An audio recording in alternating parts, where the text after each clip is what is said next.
Forbes calls him the world's most powerful man. Some suspect he may also be the wealthiest.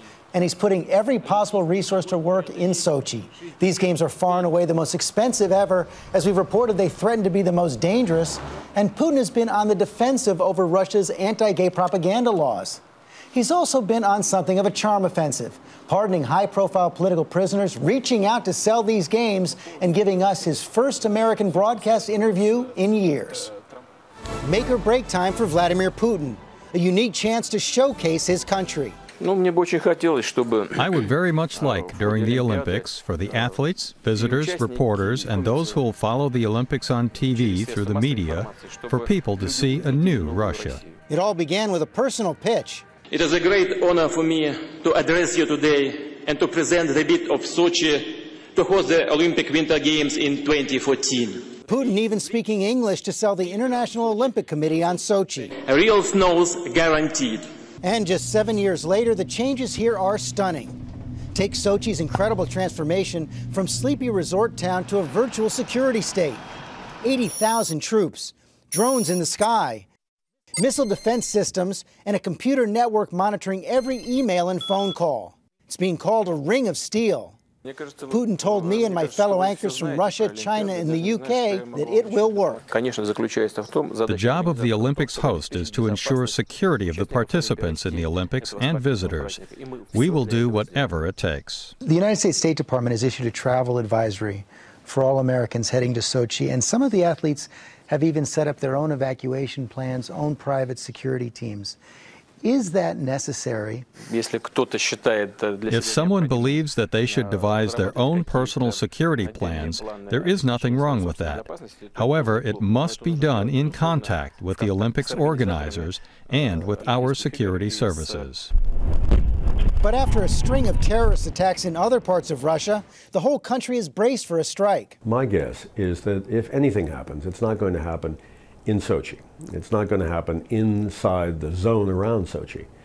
It'll happen in some city, whether it's Petersburg or Moscow or some small city in the outside.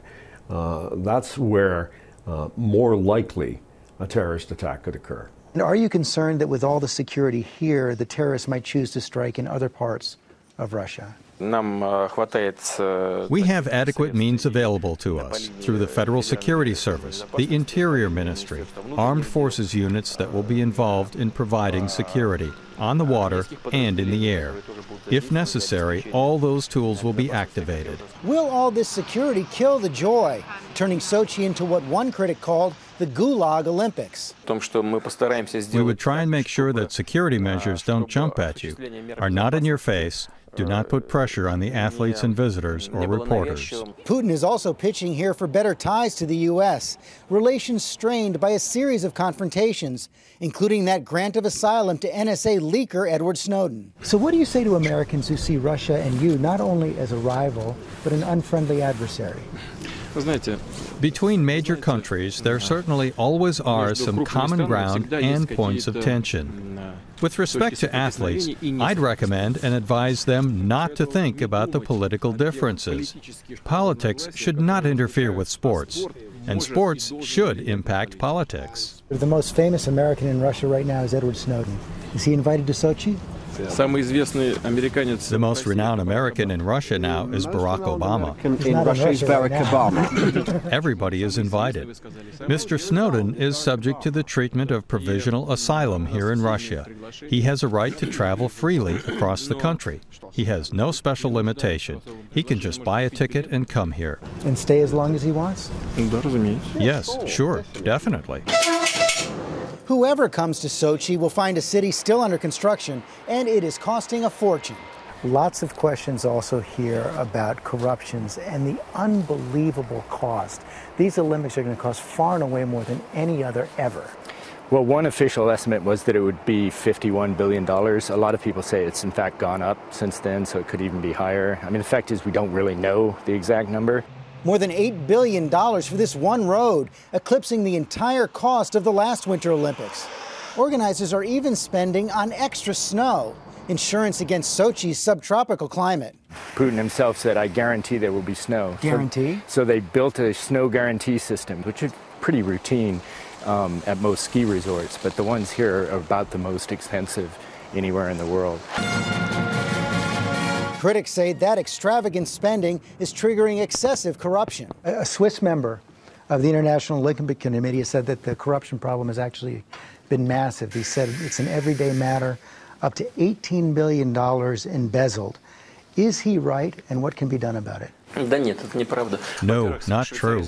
First of all, the Swiss man didn't say that. I do appreciate that it's reporters' job to always try and get sexy subjects to be talked about.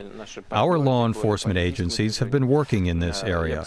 So far, we are not seeing any major, large-scale manifestations of corruption as part of the implementation of the Sochi project. These are Putin's games.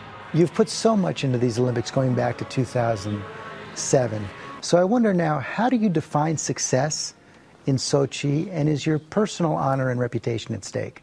No. You see, I want it to be a success for this nation.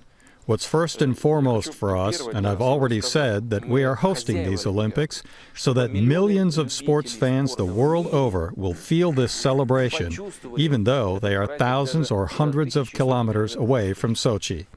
It won't be my personal success. That success will belong to this country, and I hope the success will come true. I was just wondering, do you care to make a friendly bet with President Obama on which country is going to win more medals, the U.S. or Russia? No, of course not. We never make such bets. Barack is a huge sports fan, and I can see it. He's in terrific shape and gives it enough of his attention, not just to playing sports, but also to promoting sports. We wish success to our U.S. friends, U.S. athletes. As far as medals, those too are an important element of any sports event, including Olympics. What is even more important to me is to see that our national team is capable, effective, and holds promise.